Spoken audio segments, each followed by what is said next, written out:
Hello বন্ধুরা, মৈনাক চলে এলাম নতুন একটা ভিডিওতে। আজকে এই ভিডিওতে রিভিউ করব কোয়েল মল্লিক অভিনীত ছবি মিতিন একটি খুনের সন্ধানে, যেটা ডিরেক্ট করেছে অরিন্দম শীল।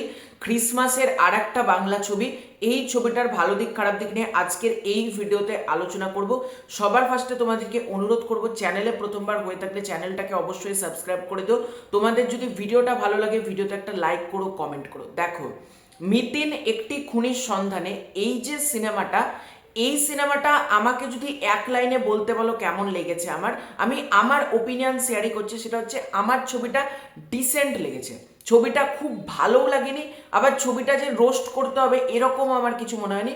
ছবিটা ঠিকঠাক একটা ছবি হয়েছে, একবার দেখার জন্য ছবিটা ঠিক আছে। ছবিটার আমার জন্য বেশ কিছু পজিটিভ দিক, বেশ কিছু নেগেটিভ দিক আছে। পজিটিভ দিকের সংখ্যা খুবই কম, নেগেটিভ দিকের সংখ্যা বেশি রয়েছে।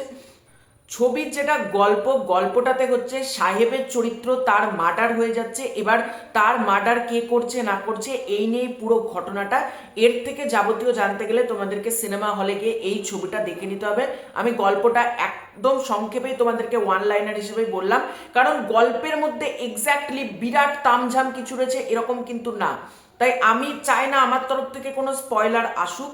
ছবির প্রথম যদি পজিটিভ দিক বলি, প্রথম পজিটিভ দিক হচ্ছে এই ছবিতে কোয়েল মল্লিকের পারফরমেন্স। কোয়েল মল্লিক নিজের জায়গা থেকে খুব ভালো কাজ করেছে, সাহেব তার জায়গা থেকে ভালো কাজ করেছে। এখানে শুভ্রজিৎ দত্ত, সে খুব ভালো অভিনেতা, তার অভিনয় আমার ভালো লেগেছে। কনিনিকা, তার অভিনয় ঠিক আছে, এবং সাপোর্টিং কাস্ট যারা যারা রয়েছে প্রত্যেকের ভালো। এখানে অনুষা মজুমদারের একটা গেস্ট অ্যাপিয়ারেন্স টাইপের রয়েছে, সেটা ভালো আছে। সেটা হচ্ছে এই ছবির গানগুলো, এই ছবির গানগুলো সত্যি কথা বলতে খুব ভালো হয়েছে। এবং বিশেষ করে মায়ার খেলারে ওই যে ভস্য হলে ভবেশ্বরী সাতাপ ফিগারের যে গানটা, ওই গানটা লিটারালি কিন্তু আমার ভালো লেগেছে, যেটা সেমি ক্লাসিক্যাল গান, ওইটা ভালো লেগেছে। এছাড়াও ছবিতে কোয়েল মল্লিক তার মাস অ্যাপিল যেহেতু রয়েছে, সে যেহেতু মানে অ্যাকশন ভালো করতে পারে, সেই দিকগুলো ভালো। অ্যাকশন ডিপার্টমেন্টের কাজ ভালো, ছবিতে পয়সা খরচা করা হয়েছে, মানে টেকনিক্যালি ছবিটা খুব ভালো। এবার যদি ছবির নেগেটিভ দিকটুকুই, নেগেটিভ দিক হচ্ছে গল্পটা ভীষণ প্রেডিক্টেবল, এবং কে আলটিমেটলি অ্যান্টাগনিস্ট বা কে আলটিমেটলি খুনি আমি সিনেমাটার প্রথমেই ধরে ফেলি। মানে সিনেমাটা যারা প্রো অডিয়েন্স বা যারা ধরো সাউথের কাজ দেখে বা নেটফ্লিক্স, অ্যামাজন প্রাইম, জি5 এই ধরনের ওটিটিতে যারা মার্ডার মিস্ট্রি দেখে অভ্যস্ত, তারা কিন্তু এটা প্রথমেই ধরে ফেলবে কার দ্বারা এটা হতে পারে।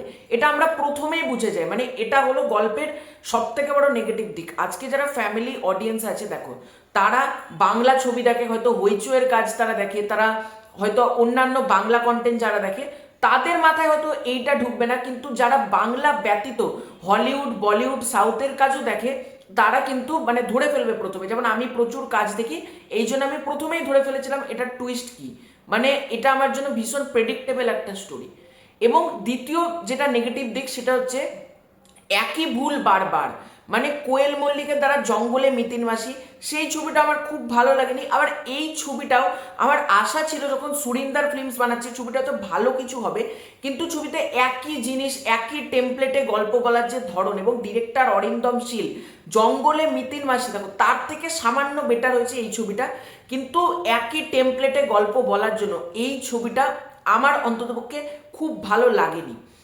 এর পরবর্তী নেগেটিভ দিক হচ্ছে এই ছবিটা না জোর করে কনফিউজিং করতে চেয়েছে। মানে আজকে মেকার্সরা ভেবেছে অতিরিক্ত কনফিউজ করলে হয়তো দর্শক টুইস্টটা ধরতে পারবে না, কিন্তু আজকে তারা মানে মেকার্সরা ভুলে গেছে বাঙালি কিন্তু প্রচুর কাজ দেখে। সুতরাং গল্পের মধ্যে এরকম কিছু মাল মশলা দিতে হবে, কনফিউজ করলেই যে মার্ডার মিস্ট্রি ইন্টারেস্টিং হয়ে যায় এরকম কিন্তু কোনো মানে নেই।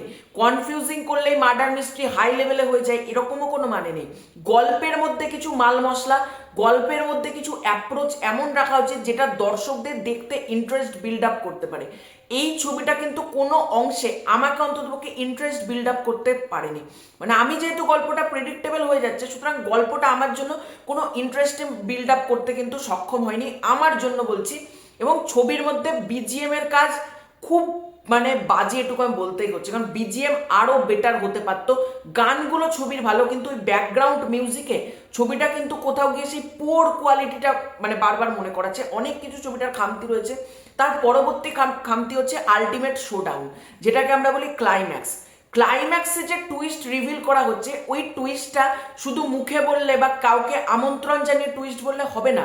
এটা আমাদেরকে একেন বাবুতে হলে ঠিক আছে, কিন্তু মিতিন মাসি সেটাতে যেটা ফাইনাল শোডাউন বা ক্লাইম্যাক্সের যে আলটিমেট যেটা পর্দা ফাঁস, সেটা যখন আমরা দেখব সেটার মধ্যে এমন কিছু ট্রিট দেখাতে হবে বা এমন কিছু ভাবে জিনিসটাকে প্রেজেন্ট করতে হবে যাতে ক্লাইম্যাক্সটা দর্শকদের দুর্দান্ত লাগে। এখানে টুইস্ট, হ্যাঁ অনেক দর্শকের জন্য টুইস্টটা ওয়ার্ক করবে, আমি আবারও বলছি, কিন্তু টুইস্টের যে ট্রিটটা বা ক্লাইম্যাক্সে যেটাকে করতে হতো সুন্দরভাবে সেই জিনিসটা কিন্তু হয়নি। সুতরাং ক্লাইম্যাক্সটাও আমার জন্য খাপছাড়া মনে হচ্ছে এবং গল্পটা অ্যাট দ্য সেম টাইম প্রচণ্ড ড্র্যাগ হচ্ছে মনে হচ্ছে। কারণ ছবিটা খুব বড় রান টাইম না, কিন্তু ছবিটা যে একটা ড্র্যাগ ফিল হচ্ছে, মানে অনেকক্ষণ ধরে হচ্ছে ছবিটা চলেই যাচ্ছে।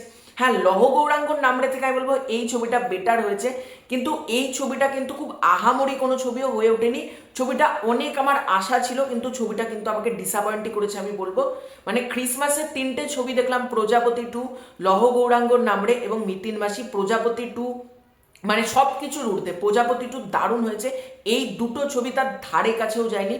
মানে রিসেন্টলি কোয়েল মল্লিকেরই কাজ আমি স্বার্থপরে রিভিউ করেছিলাম, কাজটা অসাধারণ ছিল, কিন্তু এই কাজটা কিন্তু কোনো অংশেই আমি একটা ভালো কাজ বলতে পারবো না।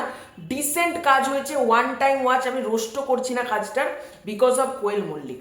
তো এটাই ছিল আজকের ভিডিও। চ্যানেলে প্রথমবার হয়ে থাকলে চ্যানেলটাকে সাবস্ক্রাইব করে দিও। খুব শীঘ্র দেখা হচ্ছে নতুন কোনো ভিডিওতে, ততক্ষণের জন্য বাই।